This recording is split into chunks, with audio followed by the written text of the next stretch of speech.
Amadirisa gano n'enzigi by'olaba ebirawuli byago ebyayantika bye bimu ku bintu abatuuze ku kyalo Ziwungwe Nnyomero mu Town Council y'Empigi bye balumiriza nti byayonoonebwa bye bayise ebyokoola.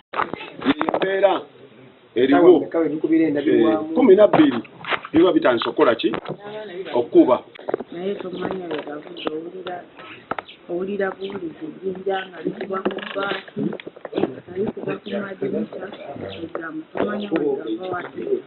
Okuleka okubakuba amayinja abatuuze balumiriza nti tokyayinza kufumbira mmere bweru anti osanga bigijjudde nga n'olumu entamu zisangibwa nkalu. Emmere ne bigifumbanga ku kyoto nga bigifumba tebagikola ki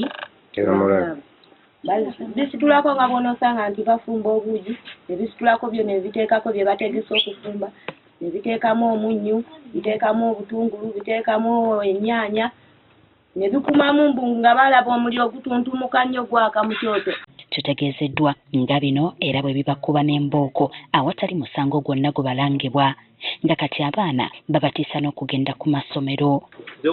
Abaana abagenda ku masomero bikuba abaki abaana bitugga abaana batuuse okubeera nga tebakyasoma bitugga bikuba.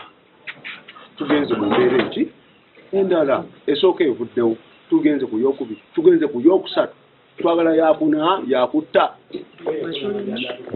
bavuga nti byayingira dda mu baana kuba neiba wuyo bimukuba buli lunaku ku ssomero tagenda buli wagezaako kugenda nga bimudda. Mbagamba nti waliwo omusawo w'ekinnansi eyaleetebwa okulaba ensonga ono mbu ye yazuula nti waliwo omutuuze munnaabwe eyaleeta ebintu bino ku kyalo nti bwe bagezaako okutuuza olukiiko okunoonya amagezi tebibaganya ng'olubijja kubakuba bibafiireko. Kati biseka n'obukule kati tamubigirako leka naawe kati tulinga abaabitinkudde anti miitingi gituula buli kaseera enkiiko z'ekyalo kati nabyo twalina mu miitingi ne bisumulula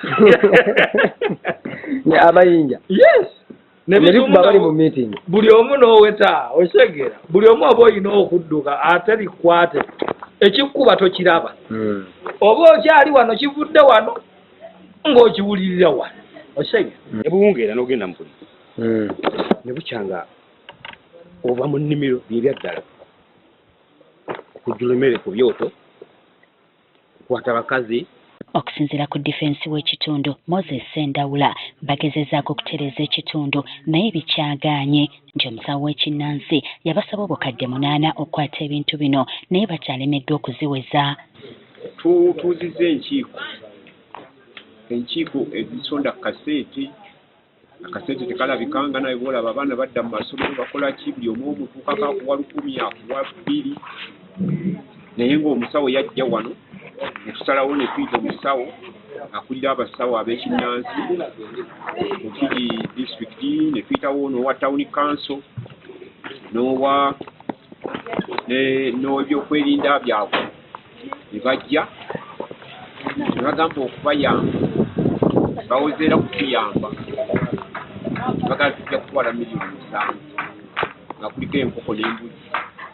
Kati bano baagala ababaka babakiikirira mu paalamenti babayambeko mu mbeera eno. Naye twafunyemu omuzira Kisoomu n'atuwaayo emitwalo 2 kati twakaweza emitwalo 3 miliyoni 5 3 bagula mbuzi naye ngamba abakulembeze baffe abatunoonyangamu obwo batuyambe abantu baffe lema okufuuka kuseritwalira amateeka mu ngalo. Kati ekirindiriddwa kwe kulaba butya abantu bano bwe bagenda okuyambibwamu.